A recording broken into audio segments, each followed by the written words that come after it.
Mashindano haya yana kazi ya kubeba Kiswahili chetu. Mtafika mahala mtakuwa mnalazimika kuongea lugha za watu wa huko ili kueleweka, kwa sababu wakati mwingine huwezi kwenda kwenye taifa la watu ukawasemesha tu lugha yako.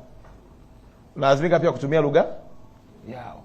Na maana kama mashindano yenu mtakuta mnataka kuonyesha uwezo wa kuongea lugha tofauti tofauti, lakini usahau fahari ya taifa lako, lugha ya Kiswahili. Sambamba na hilo, tunajua kwamba tuko kwenye maandalizi ya mashindano ya AFCON, jambo ambalo Watanzania wamekaa katika mkao wa kula, na niwahakikishie wanahabari na Watanzania, timu yetu inaendelea kujiandaa vyema.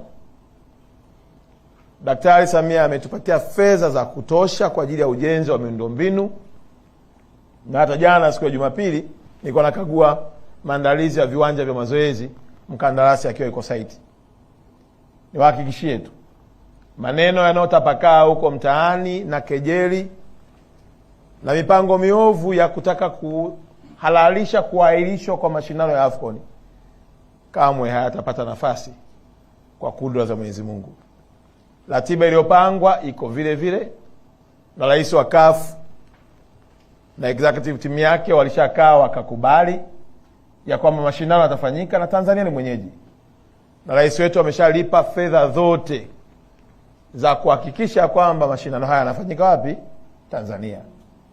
Kwa hiyo maneno yale yanayoendelea kwenye mitandao, mimi kwangu nayaona ni kama chachu tu ya kutukumbusha na kutuhamasisha ya kwamba AFCON inakuja. Kwa sababu naamini kila mtu akisema la kwake ni sehemu tu ya kuboresha na kuchangamsha ubongo, lakini ratiba iko pale pale.